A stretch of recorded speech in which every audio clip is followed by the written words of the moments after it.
महाराज जी, अब आखिर में हम ये जानना चाहते हैं आपसे, सजीव वस्तुएं जितनी भी इस धरा पर हैं, अरबों खरबों जीव जंतु, पशु पक्षी और इंसान तो है ही, जो 8.5 अरब लोग हैं इस गोले पर, इस पृथ्वी पर, इस धरती माता पर, उनमें कोई ऐसी चीज है जिसमें इच्छा ना हो?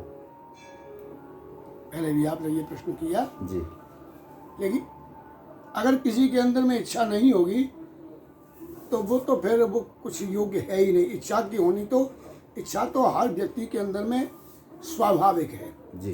क्योंकि मन है, चंचल है, तो मन की जनता जब तक कोई इच्छा की जागृति नहीं होगी तो वो किसी कार्य में रत हो नहीं सकता है।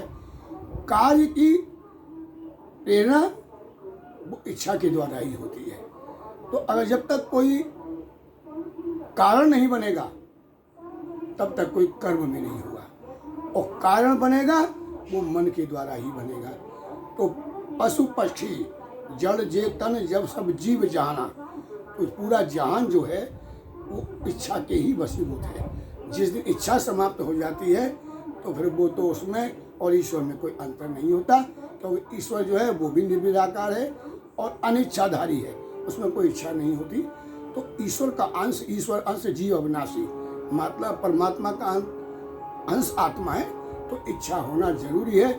ऐसा धरती पर कोई नहीं है जो कोई इच्छा न हो। क्या बात। तो महाराज जी, जैसे हमारा सनातन सार्वभौमिक है, क्या उसी प्रकार से जो आपने दर्शन लिखा है ये भविष्य में सार्वभौमिक होगा, या इसमें कोई शक शुबा रहेगी? नहीं, जहाँ आप निस्वार्थ होकर के जी। और अपना किसी प्रकार का कोई भी एक लोभ या लालच, किसी प्रकार का कुछ प्राप्त करने की भावना से नहीं कर रहे हैं, ये राष्ट्र के कल्याण के लिए चल रहे हैं, जनता के कल्याण के लिए चल रहे हैं, समाज के कल्याण के लिए चल रहे हैं, जिसके अंदर में चाहे वो कोई भी किसी प्रकार की 84 लाख योनियों में कोई भी है, आप सबका कल्याण करने की भाव से चल रहे हैं।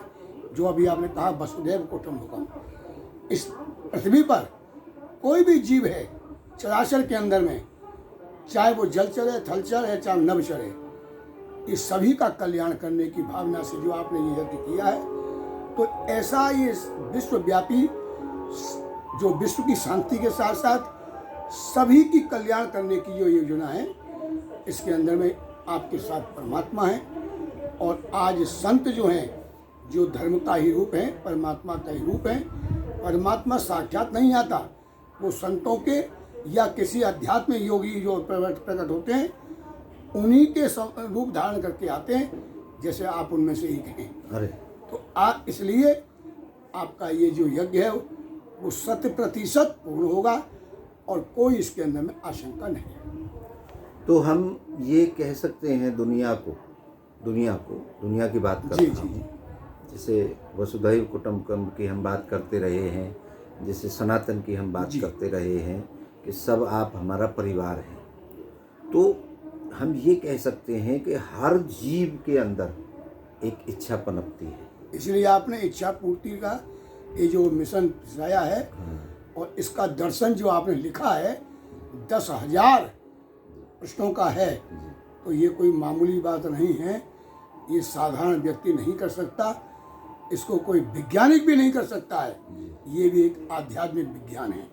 तो इसलिए ये आपकी बहुत बड़ी प्रेरणा है संसार के लिए, और वो मैं सोचता हूँ कि अवश्य पूरा होगा, अवश्य ही संसार का कल्याण होगा। महाराज जी, विज्ञान ये कहता है कि हम ब्रह्मांड के नीचे बसते हैं सब जी, जिसको हम ब्रह्म कहते हैं।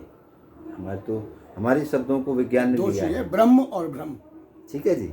अब ब्रह्म में तो दुनिया कह रही है जी, वो बना रखा है, वो है। बाकी ब्रह्म हमारे जो ऋषि मुनि हैं, हमारे साधु संत हैं, हमारे परमात्मा ने एक नाम दिया था, और विज्ञान ने उसको आगे बढ़ाया है।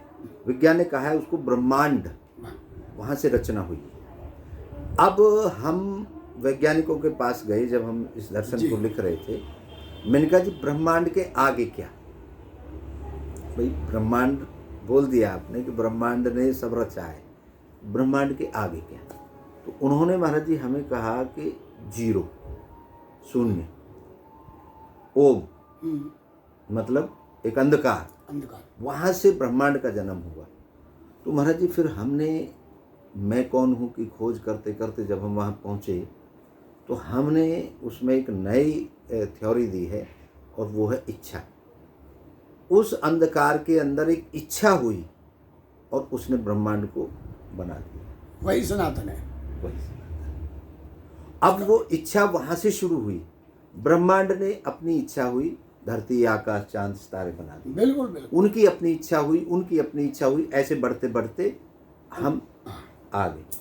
वो ब्रह्म ने ही ब्रह्मांड रचा है। जी, तो ब्रह्म को हम इच्छा भी कह सकते हैं। जी जी बिल्कुल, उसकी इच्छा ही तो हुआ ही है। इच्छा से हुआ है। बस तो इच्छा महाराज जी, अब हम जब अपने जन्म पे आ गए तो हमारे जन्म से पहले जो इच्छाएं थी वो हमारे माता के अंदर थी, पिता के अंदर थी, हमारे परिवार के अंदर थी। उसकी इच्छा, उनकी इच्छा के अनुसार हम पैदा हुए। करोड़ों शुक्राणु, जो हम विज्ञान की बात करें, करोड़ों शुक्राणुओं में सिर्फ इच्छा थी और एक शुक्राणु हम हैं, आप हैं, उसी ये के सब बीच में से। दुनिया है। तो हम करोड़ों शुक्राणुओं को पीछे छोड़ करके हम इस धरा पर आए। जी। अब जब तक हमें होश नहीं हुआ, हमारी इच्छा जागृत नहीं हुई, तब तक हमारी माँ के रूप में, हमारे पिता के रूप में, हमारे परिवार के रूप में, हमारे प्रेमियों के रूप में इच्छा हमें बड़ा करती रही। जब हम होश में आ गए तो हम अपनी इच्छा अनुसार जिएंगे। जिस दिन हम मर जाएंगे हमारी इच्छा विलुप्त हो जाएगी। लेकिन उसके बाद एक और इच्छा जगेगी जो हमारे रिश्तेदार, हमारे जानकारों के द्वारा इस शरीर को कहाँ ठिकाने लगा। इच्छा ही संसार है, तो महाराज इच्छा जी, ही ब्रह्मांड है। महाराज जी ने उस ब्रह्म की इच्छा जो है उसकी रचना ही ब्रह्मांड है।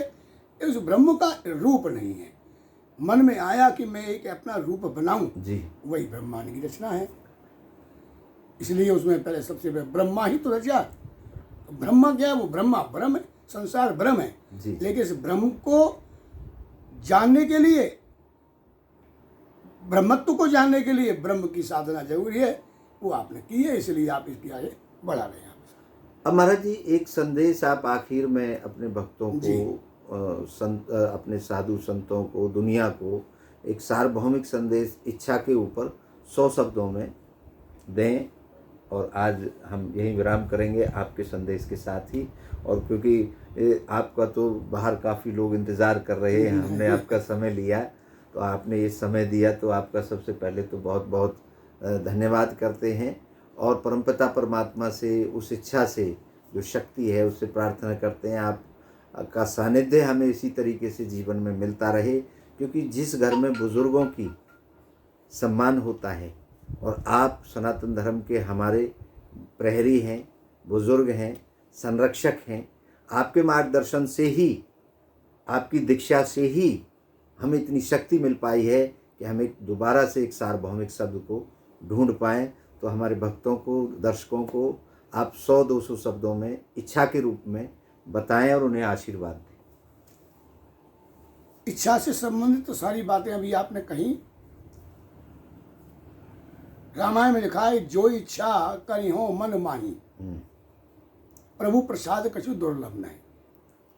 तो मन में जब तक इच्छा उत्पन्न नहीं होगी, हम किसी प्रकार का कोई कार्य नहीं कर सकते हैं। लेकिन वो हमारी इच्छा कैसी हो, ये है बात। मन में इच्छा तो आई, पर इच्छा हमारी एक तो स्वार्थ से संबंधित है। हम धन चाहते हैं, हम संसार के वैभव चाहते हैं, तो ये इस पृथ्वी तक सीमित है। और पृथ्वी से परे जो है, जैसा आपने अभी आपने कहा कि ब्रह्मांड पृथ्वी है, लेकिन ब्रह्मांड से परे भी कुछ है। अंधकार जो है, दो ही चीज़ें, अंधकार और प्रकाश, सुख या दुख, हानि या लाभ, जीवन या मरण। तो एक भ्रम है और एक ब्रह्म है। जो हम जिसको सत्य समझ रहे हैं, वो जब तक हमारी इच्छा स्वार्थ में है तब तक ये हमारे लिए सत्य है। लेकिन जिस दिन हमारी इच्छा स्वार्थ से परे हट जाएगी, जिस दिन हमारी इच्छा उस परमात्मा, उस ब्रह्म को प्राप्त करने की बन जाएगी, जिस दिन इच्छा संसार का कल्याण करने की बन जाएगी, वो फिर इच्छा परमात्मा की इच्छा हो जाएगी। और परमात्मा की जब इच्छा हो जाएगी तो हमेशा परमात्मा कभी की अकल्याण नहीं करता, वो कल्याण ही करता है। तो हम अपने मन में इच्छा तो जाकर दिलावें। हर एक व्यक्ति के अंदर में इच्छा होती है। कभी अभी कहा ना, इच्छा बिना तो कुछ रचना हो ही नहीं सकती है। और इच्छा ना होना वो एक परमहंस की गति होती है। बहुत बढ़िया। परमहंस के अंदर कोई इच्छा नहीं होती, लेकिन फिर भी एक इच्छा होती है कि मैं परमात्मा को प्राप्त करूं। प्राप्त कर लूं, प्राप्त करने की भी तो तो इच्छा है। परमात्मा को प्राप्त करने की भी इच्छा, वो एक इच्छा है, और इच्छा ही संसार है। वही बात, क्या वास्तविक में तो इच्छा ही संसार है, क्या बात है। लेकिन हम इच्छा को समाप्त करना भी एक इच्छा है। आहा, क्या क्या मर्म हम दिया। इसको समाप्त करने की इच्छा करते हैं कि हमारे मन में कोई इच्छा ही न न जाए, रहे, तो ये वो भी एक तो इच्छा है। तो अब वही उस बात। इच्छा को हमने अपने मन में, लेकिन अब वो इच्छा कैसे मिलेगी?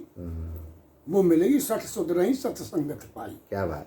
पारस परस को धात सुहाई। यदि हम सांसारी जीवों के अंदर में लिप्त रहेंगे, वही हमारे चारों तरफ रहेंगे, हम उनके चारों तरफ रहेंगे, तो हमको संसार की ही इच्छा रहेगी। लेकिन अगर हम इससे परे जाना चाहते हैं, जिसके अंदर में कोई इच्छा ही नहीं है, ऐसा तो परमात्मा भी नहीं हुआ। बहुत। उसके मन में भी इच्छा होती है कि मेरे भक्त बने। हाँ, क्या उसके अंदर में इच्छा होती है कि जो मेरी संख्या मेरे पास आने वालों की है, कुछ बढ़े, सनातन धर्म के ही माध्यम से बढ़े, संतों के माध्यम से बढ़े। तो लेकिन हमको परमात्मा की जो इच्छा है वो कल्याणकारी है, इसलिए हम उस संगठन में चलें, हम संसार के संगठन में न चलें। आज हमारी इच्छा लोलुपता जो हो गई है, स्वार्थ परायण जो हो गई है, जिससे कि आज अराजकता भी फैल रही है, और जिसके अंदर में नीति समाप्ति होती जा रही है। तो ये इच्छा संतों ही के द्वारा आज के मनुष्य के अंदर में, चाहे वो किसी प्रकार का क्यों ना हो, उसके अंदर में प्रेरणादायक बनेगी, तो वो सनातन की ओर चलेगा और समाज के सुधार की तरफ चलेगा, अपने सनातन धर्म की ओर चलेगा। यही इच्छा पूर्ति आपने जो है दर्शन के माध्यम से, कि आप आइए, हमारा जो इच्छा पूर्ति दर्शन है उसका संरक्षण स्वीकार करिए, और आप अपना और अपने समाज का,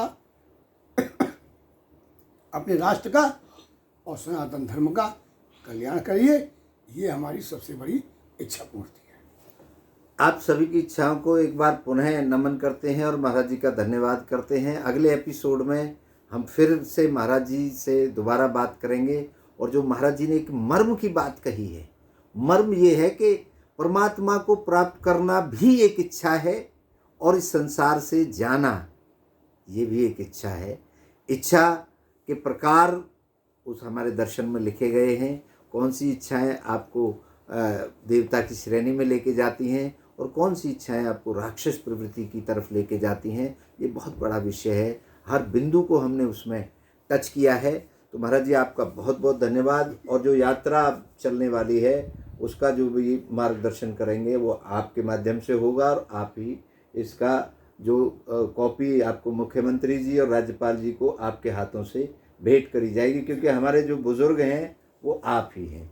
तो आप ये मेरा निमंत्रण भी स्वीकार करें। चलती फिरती गंगा संत ही होती है जी, इसलिए आप गंगा के समान हो।